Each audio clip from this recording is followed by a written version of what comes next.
আজ শুক্রবার, বাচ্চারা আবদার করেছে তারা খাসির মাংস খাবে। আর এর জন্য ওর বাবাও চিন্তা করছে তারা আজকে খাসির মাংস রান্না হোক। আমি এখন রান্না করছি খাসির মাংস। এই খাসির মাংস কষাচ্ছি, তারপরে আমি কি করব, একটু হালকা ঝোল দিয়ে নামিয়ে ফেলবো। খাসির মাংসতে তার আলু দিই না, আমি শুধু খাসির মাংস শুধু পেঁয়াজ দিয়ে ভুনা করছি। এখন এই দেখুন, আমি বেশ কিছুক্ষণ আগে সমস্ত মশলা দিয়ে খাসির মাংসটা বসিয়ে দিয়েছিলাম। তারপরে প্রায় আধা ঘন্টা সিদ্ধ হয়েছে, তার মানে পোড়া খাসির মাংসটাকে নরম করে নিয়েছি। তারপরে এখন মশলা দিয়ে আমি খাসির মাংসটা সুন্দর করে কষাচ্ছি। একটু বেশি সময় নিয়ে কষাবো, যাতে মাংসটা আমার সুন্দরভাবে লাল লাল হয়ে আসে এবং একটু মজাদার হয়। আর খাসির মাংস একটু আবার বেশি মশলা দিয়ে রান্না করলেই মনে হয় মজা হয়। এটা আমাদের কথা, অন্যরা কী করে সেটা আমার জানা নেই। তবে আমি খাসির মাংসতে কোনো আলু দিই না, শুধু এটাতে দিয়ে এসেছি মশলা, পেঁয়াজ বেশি দিয়েছি আর একটু সব মশলা একটু বেশি দিয়েছি। এটা দিয়ে আমি খাসির মাংস রান্না করছি।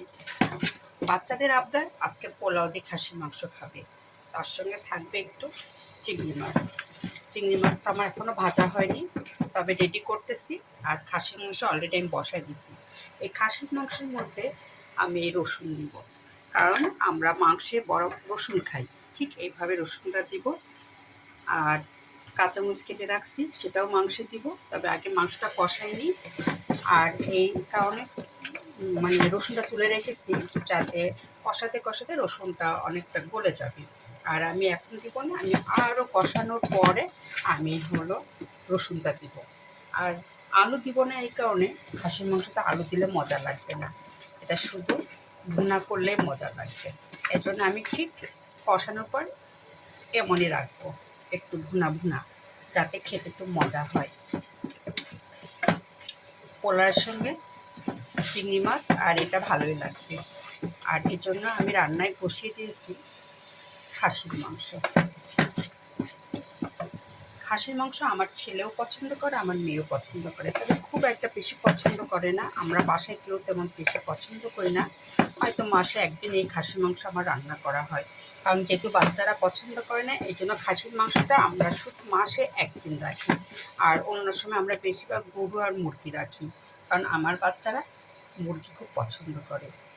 আর এই কারণে খাসির মাংসটা একবারে চলে না। এই জন্য আজকে খাসির মাংস রান্না করছি, এই জন্য একটু মজা করে রান্না করব, যাতে বাচ্চারা খায়। আমি অনেক সময় নিয়ে খাসির মাংসটা কষাবো,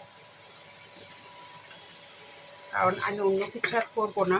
অন্য রান্না বান্না করতে গেলে ঝামেলা হয়ে যাবে, খাসি মাংস দিয়ে যেহেতু পোলাও খাওয়া হবে, এই জন্য আমি খাসি মাংসটাই ইচ্ছা মতো কষাবো। কষানোর পরে একটু হালকা হালকা ঝোল রেখে জিরা দিয়ে এই কাঁচামরিচ দিয়ে এটা দিয়ে নামিয়ে ফেলবো। তা আমার আজকে শুক্রবারে আমাদের দুপুরের খাবার হচ্ছে খাসির মাংস, পোলাও আর চিংড়ি। এখানেই রাখলাম, আল্লাহ হাফেজ।